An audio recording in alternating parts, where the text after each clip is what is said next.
Bonjour à tous, merci Hélène, merci Francis pour cette introduction. Alors sans plus tarder, je propose de commencer par un avant-propos sur le dispositif de la fabrique prospective avec Annabelle Boutet, qui est chef du pôle prospective, veille et innovation à la NCT et qui pilote donc ce dispositif des fabriques prospectives et qui va nous présenter le résultat d'une étude spécifique qui a été conduite entre 2020 et 2021 sur 4 villes moyennes autour de la thématique donc, de la ville productive et de la question des mutations des modes de production et de consommation en ville moyenne. Donc, je vous laisse la parole. Merci beaucoup.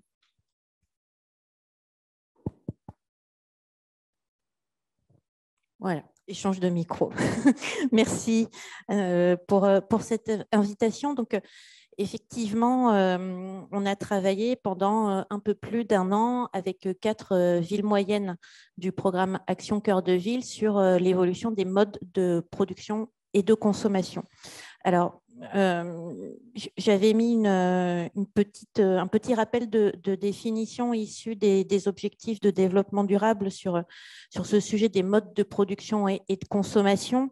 Qu'est-ce que ça veut dire? Ça signifie utiliser les ressources et l'énergie de manière efficace, mettre en place des infrastructures durables et puis, comme vous venez de le dire en introduction, c'est mettre l'accent sur le fonctionnement de la chaîne d'approvisionnement du producteur jusqu'au consommateur. Donc ça, c'était un peu notre cadre général. Alors, quand on ramène ça, sujet qui vaut pour tous les territoires, évoluer vers des modes de production et de consommation durable, ce qui nous intéressait, c'est de rapprocher ce sujet aux territoires spécifiques que sont les villes moyennes. Et il y a des enjeux spécifiques dans les villes moyennes, on pourrait dire des atouts et peut-être plus des points d'amélioration. Donc, au titre des atouts, on peut dire que les villes moyennes, ce sont des territoires dont la taille facilite les interactions et la complémentarité entre les acteurs. Voilà, on est sur des territoires, on dit souvent à taille humaine, et il est peut-être, c'était une hypothèse, il est peut-être plus simple de rapprocher les différents acteurs d'une même chaîne de valeur, ou les producteurs et les consommateurs.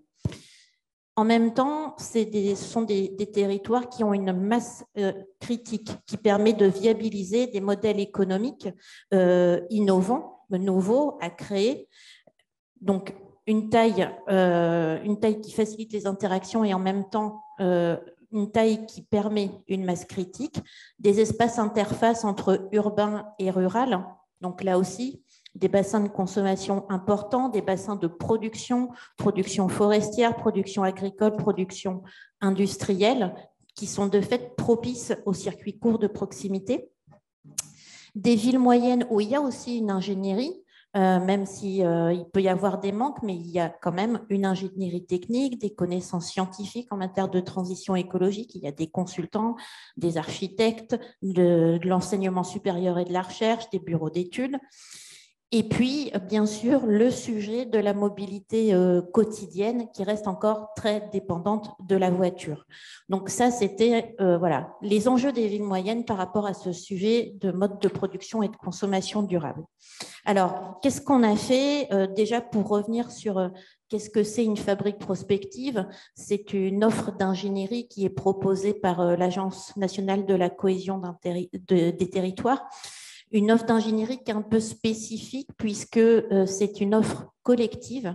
Donc, on accompagne des groupes de territoires. Donc là, en l'occurrence, il y avait 4 villes moyennes, mais on a une fabrique prospective où on accompagne 8 PVD, on en a une autre où on a 8 territoires d'industrie, etc., etc. Donc, on va dire c'est 4 à 8 territoires du même type qu'on accompagne dans des sujets de transition, donc transition écologique, transition économique, transition de l'action publique, transition démographique. Donc, le sujet des modes de production et de consommation durable était forcément au cœur de la transition écologique et des transitions économiques.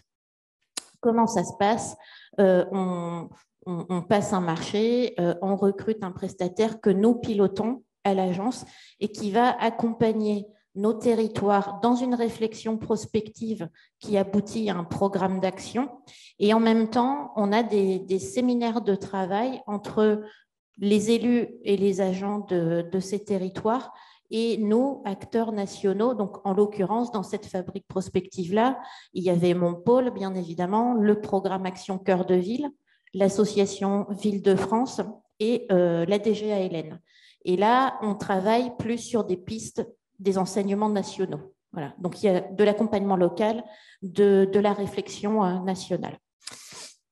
Auparavant, avec le CGDD, on avait fait une enquête sur comment est pris en compte la transition écologique dans les villes moyennes. Et on avait, dans les villes Action Cœur de Ville, on avait notamment identifié qu'il y avait 3/4 des communes et des intercommunalités de taille moyenne qui portaient des actions en matière de mode de production et de consommation durable. Donc, par exemple, c'est la réduction des déchets à la source, la promotion de l'économie circulaire et de l'écologie industrielle, le soutien à l'ESS, etc., etc. Donc, des villes qui étaient impliquées dans le sujet. Dans notre fabrique prospective, on a accompagné donc 4 villes moyennes. Donc, c'était Lorient, Saint-Dié-des-Vosges, Bourg-en-Bresse et Beauvais. 4 villes qui étaient volontaires pour travailler sur le sujet, puisque nous, on ne fait pas d'appel à projet ou d'appel à manifestation d'intérêt. Donc, en fait, les villes doivent juste faire acte de leur volontariat pour s'engager dans cette démarche et travailler à la fois avec les acteurs de leur territoire et puis collectivement. Alors, quelques enseignements, et puis je ferai juste un petit zoom sur Beauvais, puisque c'est peut-être là où votre sujet d'aujourd'hui a été le plus creusé parmi nos 4 villes. Chacune a pris le sujet de l'évolution des modes de production et de consommation selon ses spécificités et selon sa volonté politique. Alors, vous avez tous les résultats dans une publication qui est téléchargeable sur le site de l'agence sur la page Fabrique Prospective. Donc, on a identifié 4 leviers qui sont mobilisables par les villes moyennes pour renforcer ces modes de production et de consommation durable. Donc, je les cite rapidement. Le premier, c'est réduire l'empreinte écologique de la commune ou de l'EPCI. Donc, bien sûr, c'est la commande publique avec l'introduction de critères environnementaux. Et puis aussi toute action de communication, notamment en termes de communication interne qui vise à valoriser des actions qui sont menées par les agents des collectivités. Deuxième point, c'est porter une vision qui articule transition écologique et développement économique. Ce qui est loin d'être simple. Pour être très, très clair, on a des services et des élus qui restent séparés entre transition écologique d'une part, développement économique d'autre part. Donc, on a imaginé des actions à mener en commun entre ces différents services, des formations, des actions qui sont menées en binôme. Voilà. Et puis, cette vision, elle doit aussi se construire avec les acteurs du territoire. Elle ne doit pas être enfermée, on va dire, dans la commune ou l'intercommunalité. C'est bien des démarches territoriales. Donc, un dialogue à créer avec les producteurs et les consommateurs du territoire. Le troisième point, et ça c'était vraiment le gros enseignement de la fabrique, c'est venir en appui aux initiatives engagées par les acteurs locaux. Alors ça peut paraître un petit peu évident, mais c'est pas si simple que ça parce que en quelque sorte c'est aussi un changement de posture vis-à-vis des collectivités, de venir en appui, c'est-à-dire de ne pas faire de ne pas aussi être en charge de tout ce qui concerne les modes de production et de consommation durable, mais aussi de faciliter l'action de ceux qui font déjà, que ce soit des commerçants, des entreprises, des associations. Donc, un premier point, pour aider tous ces acteurs des territoires, on se disait, voilà, peut-être que les villes moyennes peuvent apporter un certain nombre d'outils qui aideraient ces acteurs. Alors, ça peut être des outils en termes de bilan carbone, bilan matière, analyse du cycle de vie des produits. Ça peut être une piste. La mise en relation, en fait, aussi, de différents acteurs d'un même territoire. Par exemple, la mise en relation des acteurs qui sont inscrits dans une même chaîne de valeur pour qu'ils portent des projets en commun. Donc, la collectivité serait là pour faire le lien entre différents acteurs qui participent à la même chaîne de valeur. Et puis, un dernier enseignement, c'est adapter les modalités d'intervention de la collectivité au profil des différents acteurs du territoire. On a vu que sur nos 4 villes moyennes, il y avait des acteurs, que ce soit des entreprises, des commerçants, des associations, qui étaient déjà très avancés sur ces questions de mode de production et de consommation durable, mais qui étaient souvent isolés. Donc, ça revient à ce que je disais avant, hein, la nécessité de mettre en lien, mais il y a aussi toute une série d'acteurs qui ont envie de faire, mais qui ne se sont pas lancés. Et puis, on a une 3e catégorie d'acteurs qui n'ont pas commencé. Donc, on ne peut pas demander à tout le monde d'avancer de la même manière. Et la collectivité, dans son rôle d'appui, elle doit aussi s'adapter aux situations de chacun. Donc, vous avez les détails plus complets dans la publication. Et je voulais juste finir sur donc ce petit zoom sur Beauvais. Qu'on avait sollicité hein, pour ce forum et qui ne pouvaient pas se rendre disponibles. Donc, ça aurait été mieux s'ils avaient raconté leur expérience, mais je vais un tout petit peu résumer. Donc, déjà pour vous donner une idée, dans le cadre de la fabrique prospective, on avait 3 élus qui étaient mobilisés pour faire avancer pendant 1 an ce groupe de travail qui réunissait 15 à 20 personnes sur leur territoire. On avait le VP développement économique, le VP environnement, donc ça revient à ce que je disais avant, hein, de relier développement économique et environnement dans les collectivités. Et on avait aussi le maire adjoint de Beauvais en charge du défi climatique et de la transition énergétique.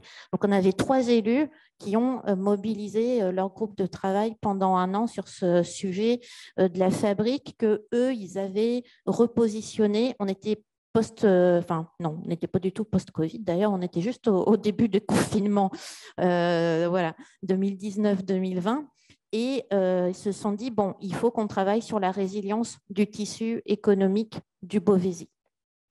Ils avaient déjà, au même moment, ils venaient de mettre en place, et ça, je trouve que c'est vraiment une initiative intéressante et inspirante pour plein d'autres villes moyennes. Ils venaient de mettre en place un groupe de transition des entreprises du Beauvaisis en partenariat avec le Centre des jeunes dirigeants d'entreprises des Hauts-de-France et avec l'appui du réseau Alliance et du laboratoire d'intervention et de recherche Atemis.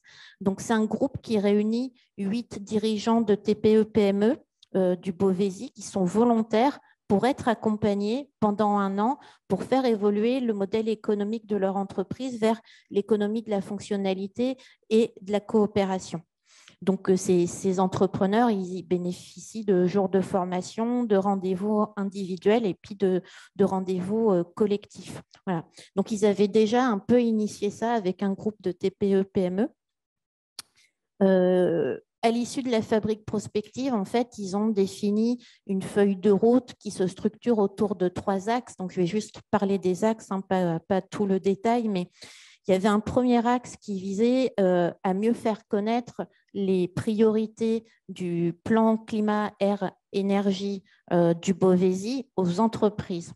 Alors ça aussi, hein, c'est une démarche qui pourrait se faire dans plein d'autres villes moyennes, mais c'est vrai que les plans climat ou d'autres stratégies sont portés par des collectivités, mais en fait, ils ne sont pas forcément connus par les acteurs économiques. Donc là, l'idée, c'était de faire le lien entre entreprise et stratégie climat. Deuxième point, c'était introduire des critères de durabilité dans les marchés publics et les subventions accordées par l'agglomération. Troisième point, c'était soutenir l'économie de proximité, donc rapprocher producteurs et consommateurs. Les fabriques prospectives, elles s'arrêtent à l'élaboration de feuilles de route avec des actions qui sont déclinées. Et ensuite, tout est prêt en fait pour passer à la phase mise en œuvre. Et puis, on réunit 6 mois après les territoires qu'on a accompagnés pour voir où ils en sont. Et juste pour vous dire que 6 mois après, tout était enclenché dans le Beauvaisis par rapport à la feuille de route qu'on avait définie. Donc, ils ont bien lancé un livret à destination des entreprises pour partager les ambitions du plan climat qu'ils étaient en train d'élaborer avec la Chambre d'agriculture, la Chambre de métier. Ils ont mis en place en interne des points mensuels entre la direction développement économique et la direction transition santé. Ils ont choisi de ne pas mettre de critères de développement durable qui s'appliqueraient unilatéralement à toute la commande publique, mais ils travaillent avant chaque lancement de marché pour définir des orientations à introduire dans les cahiers des charges. Et puis, ils ont commencé à mettre en place un écosystème porteur pour l'économie de proximité en lien avec la maison de l'ESS et en lançant un PAT qui a été intégré dans le contrat de relance et de transition écologique. Voilà pour l'introduction. Bien, merci. Je pense que ça serait bien de faire une évaluation de tout ça, de savoir ce que ça donne vraiment quelques temps après pour voir comment les autres, est-ce que ça fait tache d'huile, si je puis me permettre. Et en tout cas, on voit bien que la dynamique, elle est en place. Et ça, c'est très, très intéressant. Florentin? Oui, peut-être une question pour rebondir et ensuite on enchaînera pour pouvoir tenir les délais. Comme vous le savez, le Forum des solutions il s'adresse aussi à des petites villes de demain, donc à des villes d'une échelle complètement différente. Vous avez parlé de taille critique pour les villes moyennes. Est-ce que pour autant, vous pensez que les enseignements, les 4 leviers que vous avez évoqués et qui ont été repérés à l'occasion de l'étude, certains d'entre eux peuvent s'appliquer aux petites villes où c'est vraiment des territoires beaucoup trop différents et on ne peut pas les répliquer sur ces petites villes de demain? Je pense qu'on peut en partie les répliquer. Après, je pense quand même qu'il y a un sujet d'échelle. Ce qui revenait souvent et par rapport à ce sujet-là, c'est s'orienter vers des modes de production et de consommation durable. Ça veut dire changer de modèle économique. Et quand on change de modèle économique, c'est assez simple. Faut que ce soit viable. Voilà. Donc, il y a ce sujet quand même de taille critique en termes de bassin de consommation, bassin de production. Et c'est vrai que les villes moyennes nous paraissaient très adaptées et avoir cette taille un petit peu optimum pour changer de modèle. Après, on n'a pas du tout les mêmes tissus économiques entre les villes moyennes et les petites villes de fait. Très bien. Merci beaucoup pour votre intervention et votre mobilisation sur ce dispositif.